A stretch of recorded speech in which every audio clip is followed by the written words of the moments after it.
આ બધો જ જે મશીનનો ખર્ચો દર વર્ષે અમારા એસી બદલાવવા પડે છે, બગડી જાય છે, એસીની અંદરથી પાણી નીકળે, સીલિંગમાંથી પાણી નીકળે.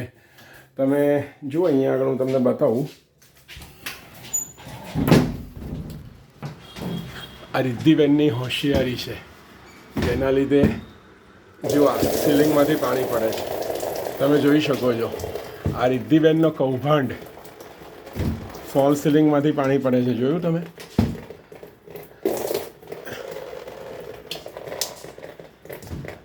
બેનને કોઈ શરમ નથી હો કે ભાઈ મારા લીધે કોઈ માણસને નુકસાન થાય છે.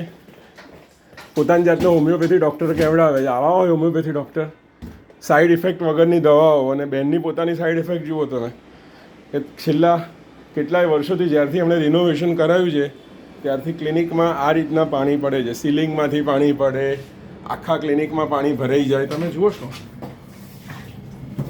જ્યાં જુઓ ત્યાં પાણી પાણી. જોઈ લો. હવે રિદ્ધિબેનની પર મેન્ટલ ટોર્ચર અને નુકસાન બંનેનો કેસ મારે કરવાનો. પાછી મને નોટિસ મોકલે, વકીલ જોડે નોટિસ મોકલે કે તમે મેન્ટેનન્સ નથી ભરતા. શેના માટે મેન્ટેનન્સ ભરે માણસ? આ નુકસાન માટે મેન્ટેનન્સ ભરે. દર વર્ષે અમારા એસી બગડી જાય, દર વર્ષે અમારી લાઇટો ઉડી જાય, ફોલ સીલિંગમાં શોર્ટ સર્કિટ થાય, સ્વિચોમાં કરંટ આવે, કોઈ માણસ મરી જશે તો રિદ્ધિબેન જવાબદારી લેશે? હા, એક કામ કરીએ. આ વિડીયો હું અત્યારે યુટ્યુબ પર તો અપલોડ કરું જ છું, પણ હું છે ને કોર્ટમાં એમને ફેસ કરવાનો છું.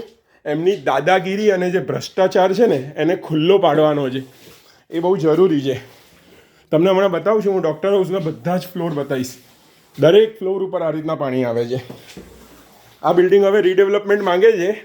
રીડેવલપમેન્ટ માટે કોઈ બિલ્ડર મળવા આવે ને તો બેન કેશ ડિમાન્ડ કરે છે. મને એક બાજુમાં મૌસમભાઈ કરીને એક ભાઈ છે, એમણે મને કીધું કે બિલ્ડર મળવા આવેલા, અમે લઈને આવેલા.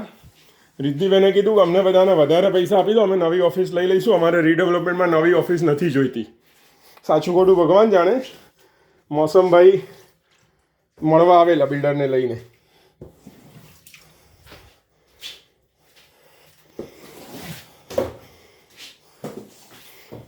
રિદ્ધિબેનનું એમ કહેવું છે કે ભાઈ અમને બિલ્ડિંગમાં રસ નથી, તો પછી વહીવટ શું કરવા કરો છો? આના કરતાં તો પ્રેરણા બિલ્ડરની જોડે વહીવટ હોત તો વ્યવસ્થિત મેન્ટેન થતું હોત. પોતે કંઈ કન્સ્ટ્રક્શનવાળા તો છે નહીં, એમને કંઈ આવડતું તો છે નહીં, અને આ બધું કામ કરાવીને કૌભાંડ કરી અને લોકોને નુકસાન કરે છે.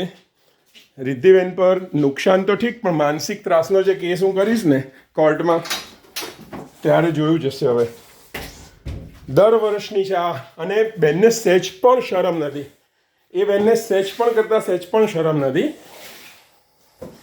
એ તો એમ જ કહે છે કે કોન્ટ્રાક્ટરનો વાંક છે, મારો કોઈ વાંક નથી.